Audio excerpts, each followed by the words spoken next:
안녕하세요, 여러분. Welcome to Ep.6 with SakuraPop Cast, where your inner musings of K-dramas come to life.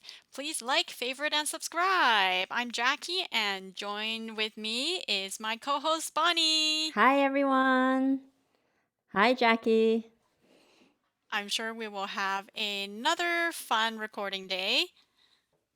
As always.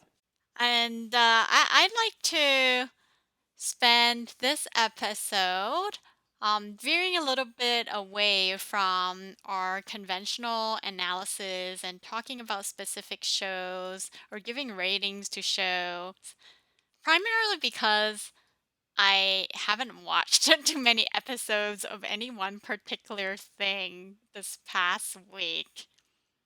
How about you? Yeah, me neither. I've been watching other shows right now and not so much K dramas. So I think this is a fun topic to talk about based on our past experience of watching K dramas.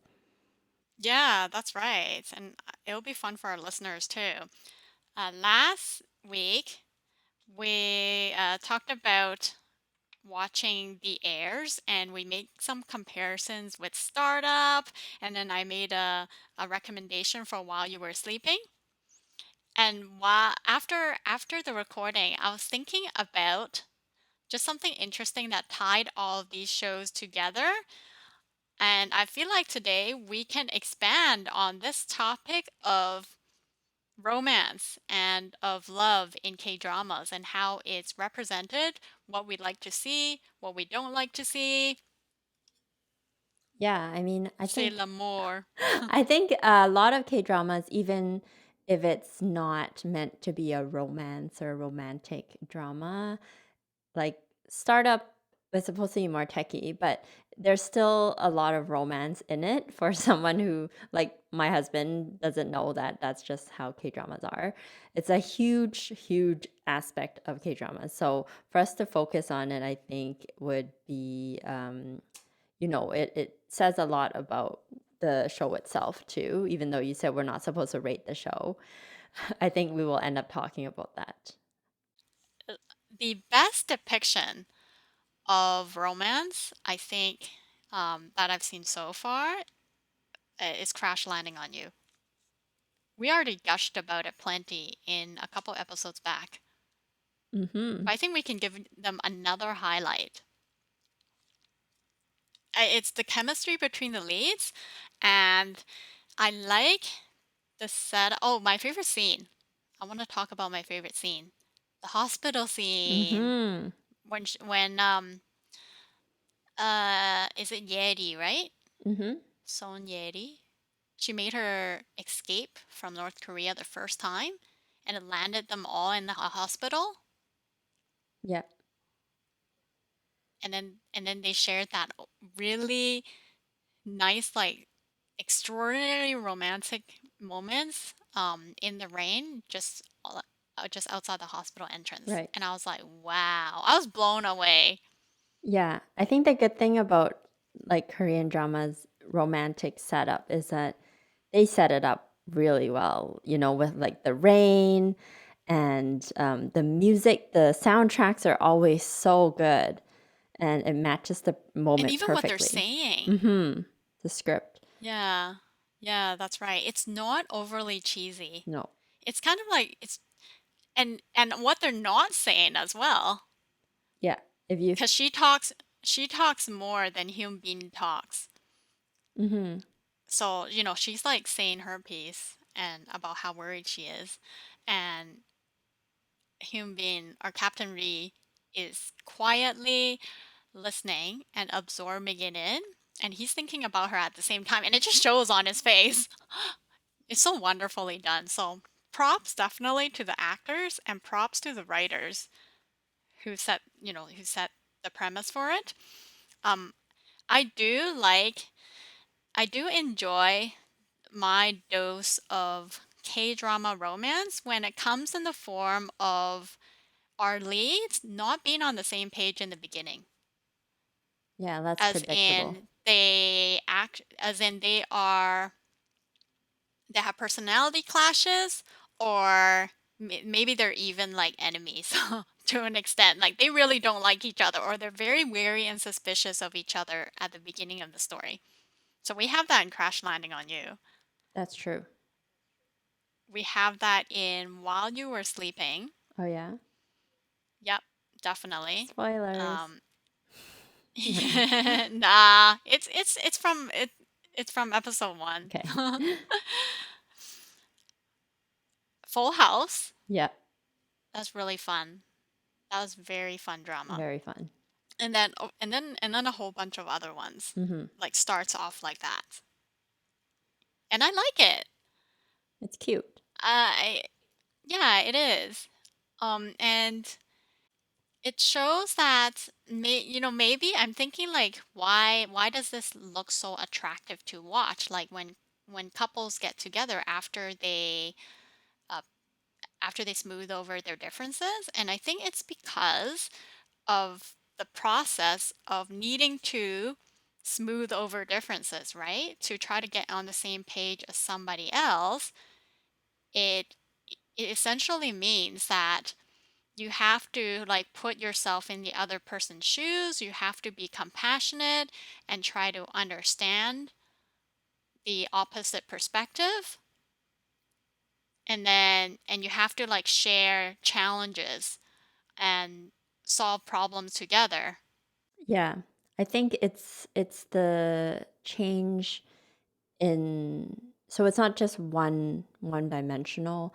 It's also not, so predictable where if as soon as you see them, one of them's gushing over the other one already, and then it's like, oh, okay, I guess they'll end up together. That's why I'm surprised like Record of Youth was very, it was very much like, oh, okay, she likes him, and then she's with him. So I was surprised they got together so easily. There are better romances that I've seen in K dramas. Is there a particular one that you really enjoyed? Well, when you told me about this topic, I was thinking back, and the one that really was etched into my memory is from one of my favorite, like all-time favorite K-dramas, Reply 1988. And Ah, in that drama, I actually really enjoyed a couple who's not the main lead. It's actually Sunwoo and Bora. I felt like their love story was so cute and so sweet. And I was like, what about them? Like, why was I so into their relationship? So then I went back and then I watched some clips to kind of refresh my memory.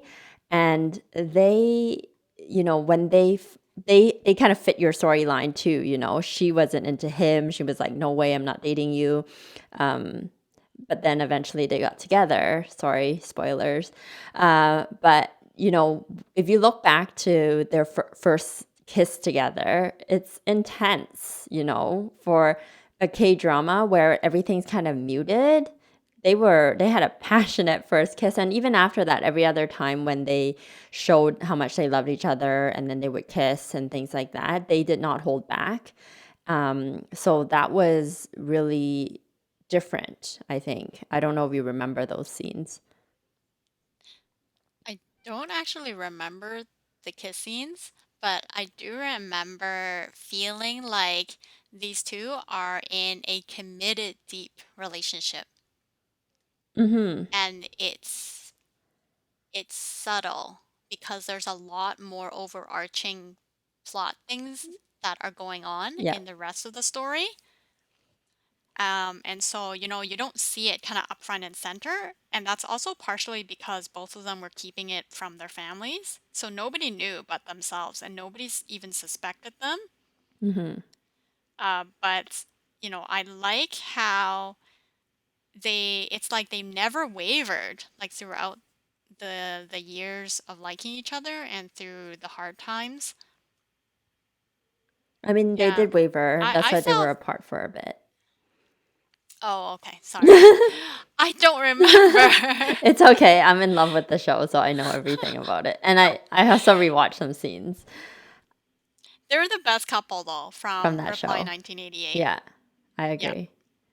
So I don't know. It's just Better than the leads. the next best couple would be Park Bo Gum Yeah. and Yeri. Yeah. They were sweet, Yeah. but again, it was less believable. It kind of came out of nowhere. I'm like, "Oh, she likes him." No, she didn't. She didn't. These were like, this is a show about jaksalans. So, one-sided love Mhm. to start off with. It was the guy, both Both couples. men were Yeah. pursuing their objects of affection, and they pursued first. Like Mhm. they confessed first.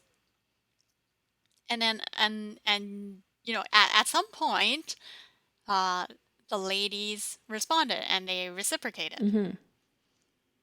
And I think it was attractive both the way they both did it, it wasn't forceful. It was just like it was upfront, but it wasn't forceful, and they still gave the lady a chance to say yes or no. Yeah, it's cute. It's cute. It's the whole friends first premise. Mhm.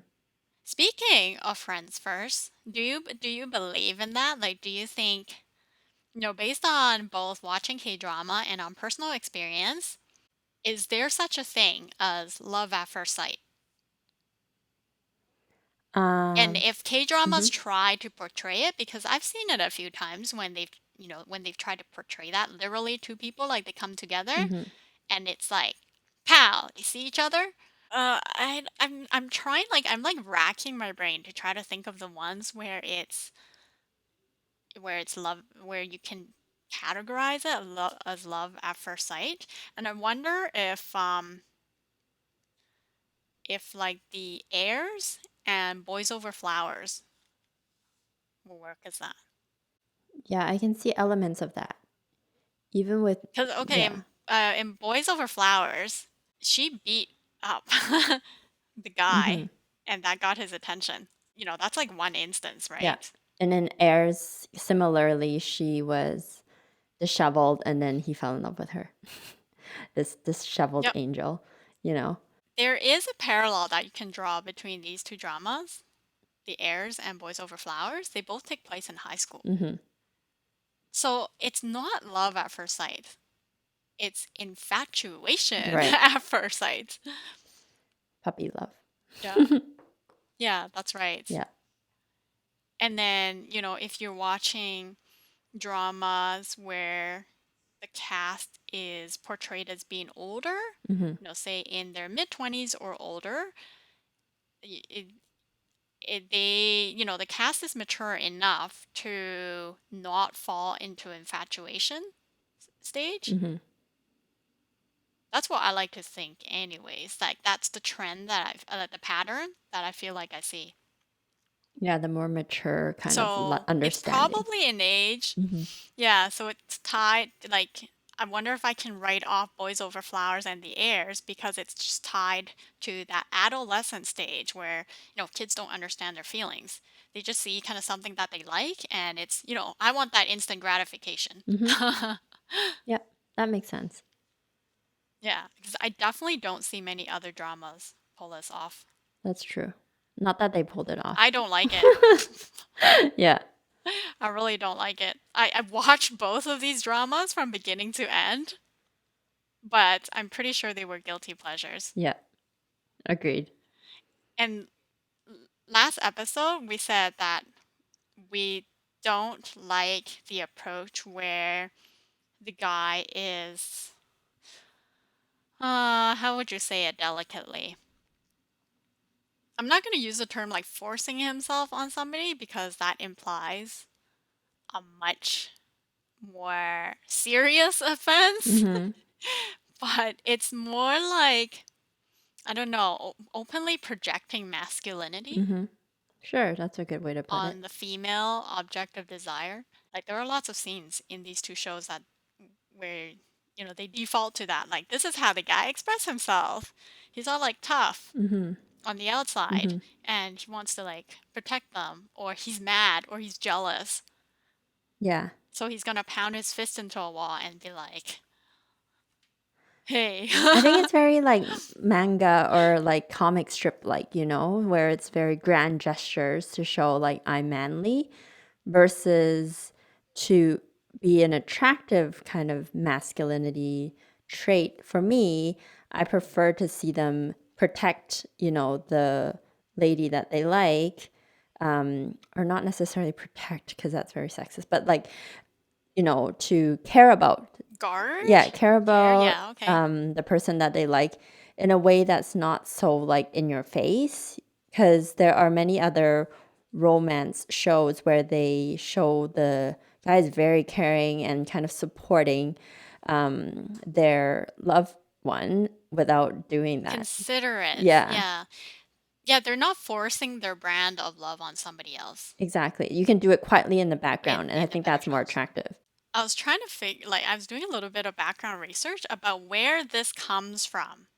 This idea of needing to display, like, through your actions, and, well, like, I don't know, it's like a manifestation of needing to show that you are physically committed to protecting a girl, or forcing your brand of your idea of love on a girl.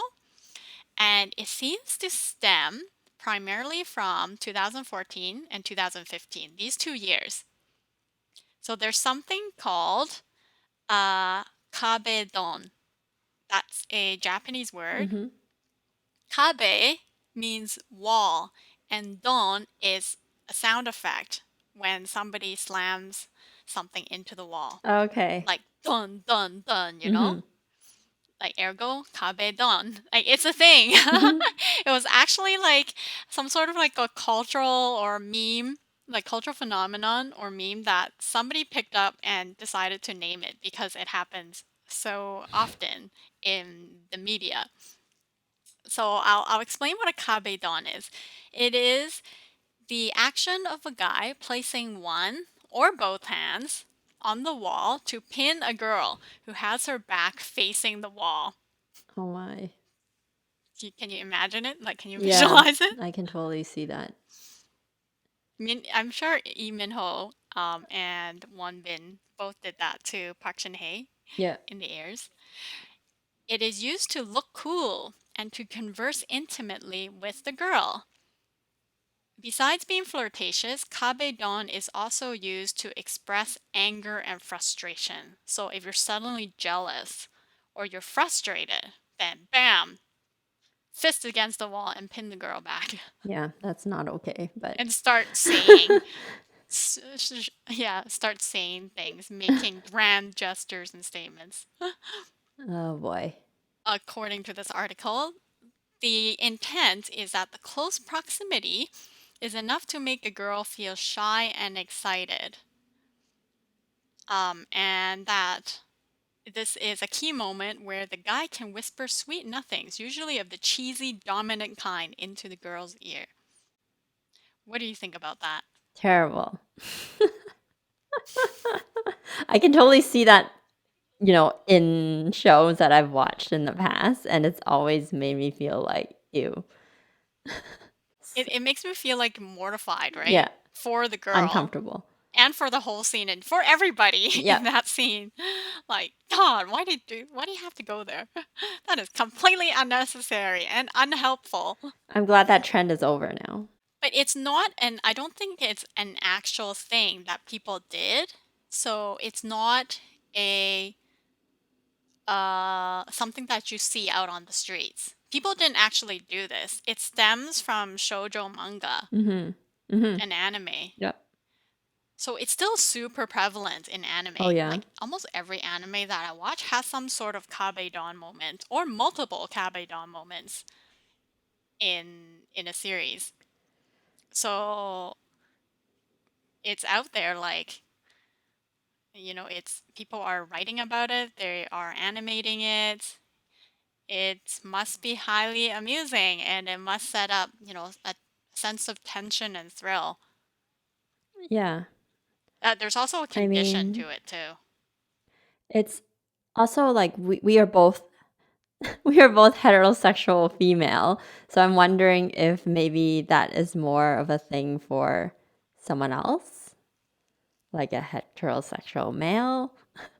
Like they might feel like that's something that they want to see in manga. I don't know. I'll have to talk to someone else and see. I don't mind it. I read a lot of manga and I watch a lot of anime. It can be done tastefully. Yeah. Maybe it's better in Yeah. cartoon You know form. it's not real. You know it's not Yeah. real. So I don't know why, but in the animated form, Yeah. it doesn't look quite as mortifying and unacceptable as it looks on screen with real people. Yeah. There's a distancing that you feel away from it because it's a cartoon. You know, Mhm. it's drawn. You know, it's like in an imagination thing.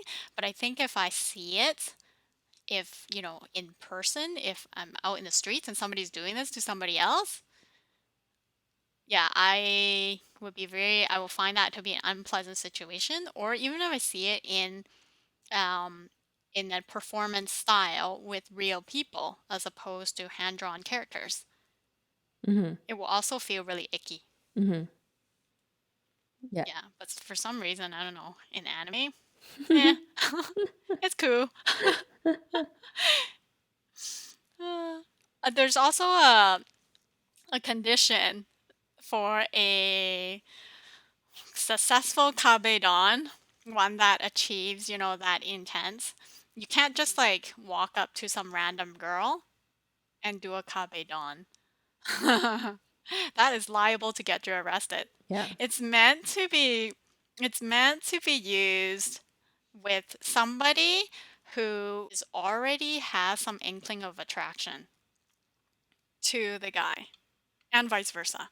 So the guy likes girl, All the right. girl should already have started to develop feelings for the guy. Heirs is 2013, Yeah. right? Yep. Boys Over Flowers. Looking that up right now. 2009. Okay. So quite a bit earlier. Mhm. But as I said before, you know, the height of the Kabe Dawn movement stems from a 2014-2015 period. So the heirs would fit smack dab right into there. That's So true. it's been a while and it's not a Korean like conservation. It's a Japanese invention Interesting. stemming stemming from an animated medium. That doesn't So it's not translate real. well. Like I don't think you see this in real life. I hope not. Thank goodness. And ergo, this explains why we don't see it much now because we're past that age where this was in vogue. Mhm. Kabedon. Mhm. Like it's not in vogue in you know, in K-dramas anymore. Which I'm grateful for. Yeah, I don't want to see. No I don't want thanks. to see it. Kabedon, keep it in anime and manga. That's fine. Yeah. But let's not have any more of it in K-dramas. For shows that obviously have a big heroship component.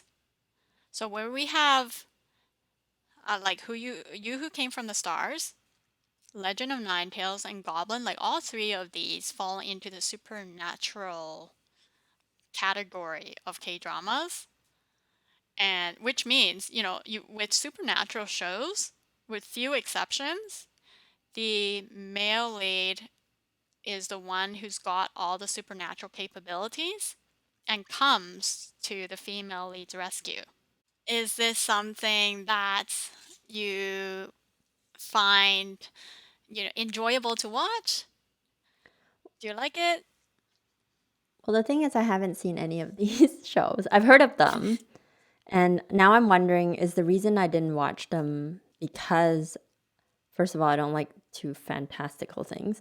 And then second of all, because I don't really like the whole like, damsel in distress theme.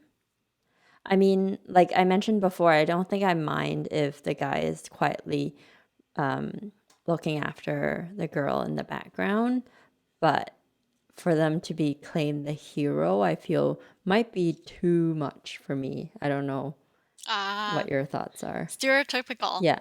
kind of immature, and very, very patriarch. You've typical, seen these like shows, so what did you find it attractive? I like the male actors in it. Mhm. So yeah, I'd have to deviate to yes. It's more than just like, oh, I don't mind it. I think it's exciting and it's cool. Yeah, those make for some great action scenes. And it gives you like, it gives me a little leap when those kind of scenes come up Mhm. where, there is literally a dramatic rescue. But, a big but, it comes with the very important condition that the heroine must be able to stand up for herself as well. She can't be completely demure Mhm. and incapable or dumb. Mhm. That won't work for me at all. Like the heroine, like she must have, if she doesn't have the supernatural physical qualities to like defend herself, then she must be able to use her brain at least Mhm. to be able to hold up without the hero having to swoop in all the time, That's true. or not just hold up but also be able to give him support as well, so then they can both kind of overcome a challenge, and that will work for me. Mhm. That's fair. So it's It's a less very one-sided. it's very fairy tale, Mhm. and I'm okay with that. I grew up on fairy tales, so I don't, what do you expect? The Cinderellas, the Snow White. This is what you have done, Disney. You have imprinted like the sort of fantastical idea of romanticism on young, impressionable female minds, perhaps even young, impressionable male minds. Yeah. If you grew up It's on all it, it's Disney's hard fault. to get that out of your thinking, right? That's why I find shows like Strong Girl Bong Soon so interesting because it's a flip of the role, um, It right? is. So it's more interesting. I thought like it's not my favorite show, but I just like how they flip the script. It's very cute. Mhm. I really enjoyed it. Yeah, I'm pretty sure that's intentional. Mhm. It's going against the grain. It's like, hey, we know stereotypically what's how girls are portrayed if they are the heroines, and how guys are portrayed, and we are gonna flip it upside down and then like turn it 360 degrees and do complete opposite. Yep. They have that in we see this flipping of the usual stereotype in weightlifting fairy Kim Bok-ju. So there's at least a third one. Oh, okay, I remember now. Hotel de Luna. It's a supernatural tale, and it's a lot of fun. I enjoyed it because it's got a horror component as well, but there's um also heavily centered on kind of romance, and the the lead in it, Ayu, she plays an immortal figure. So Interesting. she has powers. She's the owner of a hotel for the deceased. Like before the deceased can pass on to the next life Mhm. and go to heaven or like get reincarnated, if they're not ready because they're just not ready to Move pass on. through that golden gates Yeah. yet. Yes, then they stay at this hotel for however long that they need before they can move on. Mhm. And she's the owner of the hotel, and she's got like pretty cool powers. She knows a lot about the world because she's been alive. I mean, uh, she's been semi-alive for 1,000 years, and so because of her attributes, like she essentially kind of is the leader of the pack, and the alpha male becomes more like a beta male in the show. Of course, he has less of that uh, worldly knowledge of things that happen in the supernatural world. So she ends up doing most of the protection. Yeah, and he supports her. So yeah, Right. Which actually brings me it's a good to watch. my next Hmm. question for you. And another popular theme in K dramas is, I think for the past how many years, there's been a strong theme towards the male lead being younger and falling in love with his noona. Do you find that an attractive theme? Don't really watch too many dramas who showcase that, like, because I just feel like it's not a good drama. Something in the Rain, I think, probably made the biggest splash because that theme is the dominant driving force of the story. I've seen it done tastefully in, like, say, Reply 1988, and I'm totally okay with it. I just didn't, I don't see anything wrong with it. Like, I don't understand why this has to be like a big phenomenon now. It was though, like out of a sudden, it's like so many shows started showing it, right? And I'm sure the media is talking about it too, Mm-hmm. especially in Korea. Yeah. But why? It's, these are adults. It's not like a 30-year-old is dating like an 18-year-old, right? Mm-hmm. We're talking at maybe like, A okay, few 10, years. maybe maximum 15 years Yeah. difference, maximum that I've seen, 15 years difference. Uh, yeah, it doesn't come across to me as that weird. Mm-hmm. Maybe it's just because I've grown up with, the westernized mentality of what makes an okay relationship. And I know all these people who don't have your conventional family type of relationships, right? People get divorced, people get widowed, people remarry, and you've got, like, step parents, step kids, and I personally know a couple who has a quite a significant age difference, and it's perfectly natural to me. Mm-hmm. So it's possibly just like a life experience sort of thing in that, um, I don't see anything wrong or untowards or like unnatural about age differences after you reached a certain stage as an adult. Mm-hmm.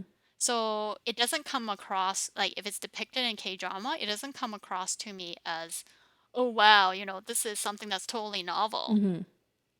I see it in real life, Yeah. so it's perfectly acceptable to me. It's, some dramas do it really well, and it's possible that some dramas don't do it as well. I feel like the topic is handled very carefully and very delicately when it's shown in K drama. I think in their culture, it's still taboo. I do remember watching like Goblin and didn't feel completely comfortable with the particular age gap of the heroine and the hero, Mm-hmm. like the leads. It was probably a few hundred years age gap. Okay, supernatural story, supernatural elements aside. The actor is is he for mid 40s, I believe. Mm-hmm. The actress mid 20s. Man, that's a good 20 years. But that's A good 15 to 20 that's years. real life for a lot of And celebrities. good point. Very fair. Fair enough. Yeah, we've seen our share, haven't we? Yeah. In Hollywood, it Um, happens all the time. yeah, Tom Cruise. Mr. Tom Mm-hmm. Cruise. Looking at you. It just has to do with how they handle it. Honestly, like, if in the whole show the uh, the female lead is calling like her counterpart ajashi ajashi Oh, like the whole way yeah. through, okay, that's a little weird. Yeah. I'm not sure, like, that didn't completely work for me. Yeah. So it just depends on how each show handles it. Like, the concept itself doesn't come across to me personally as being novel. Mm-hmm. Yeah, but I can imagine how if you address them as like your uncle, it's kind of weird. What about your thoughts on it? On age The differences? Nuna Tongseng relationship. Yeah. So something in the rain was something else. Like again, that's the show that I was thinking about that really portrays that. I felt it was very natural. I know that you didn't like it that much, but the first half of the show, I actually really, really enjoyed it. And I thought it was very believable, their romance, and is very sweet. It's just the second half where it fell apart, like where their relationship didn't work. I think, I don't know if it's the age gap or the way that just their personalities and characters. I just feel like he was very like respectful of her, and he still, showed his love for her in a nice way. And then it wasn't one-sided either. You can see how much she cared about him and how much she tried to go against her family for him too. So I think it's more that, like, it's not necessarily an age thing. I think it's just the way they handle each other and their love for each other. That is the more attractive thing in terms of romance. Yeah, that's right. Yeah. The age starts to fall back from being a big highlight, doesn't it? Mm-hmm. It's still like a driving factor because of all the people around them, but to the couple themselves, Mm-hmm. age is a superficial thing. Yeah. And maybe I think the age thing with the guy being younger, it makes it less likely that it will be what we were talking about at the beginning of the episode.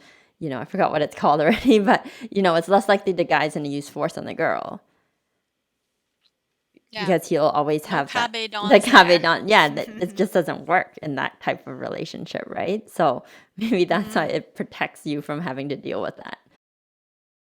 We're coming to the end of our episode today.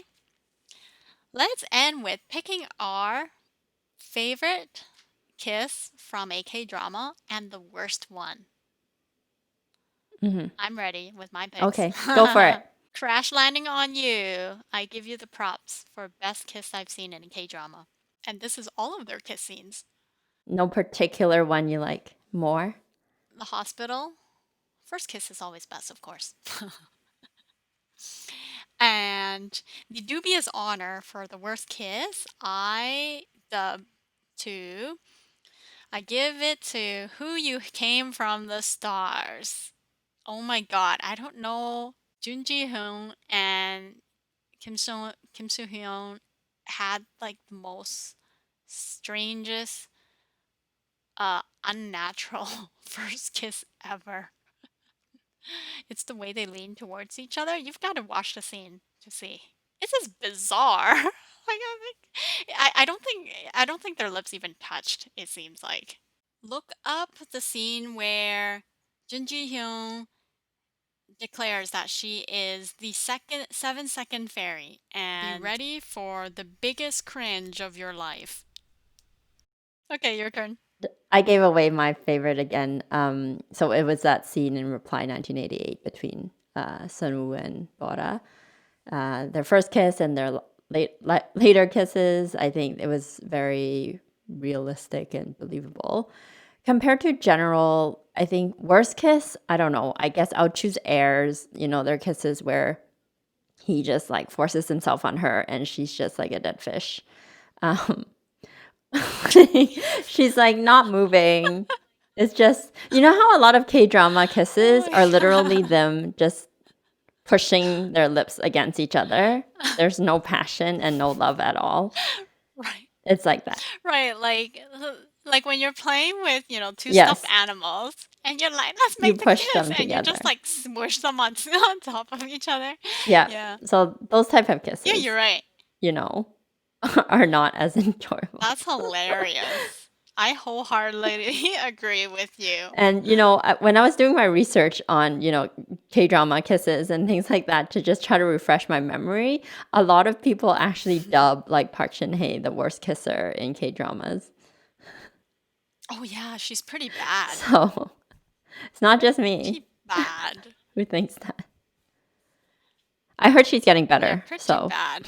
We have come to the end of episode 6. It has been a lot of fun. I hope we get another chance, like on another week, to take a deeper dive into particular themes of K dramas that tickle everybody's fancies. So, thank you so much for coming on the podcast with me today, Bonnie. thank you for having me. And thank you for tuning in, guys. See you next time. 다음에 또 봬요. 안녕. 안녕.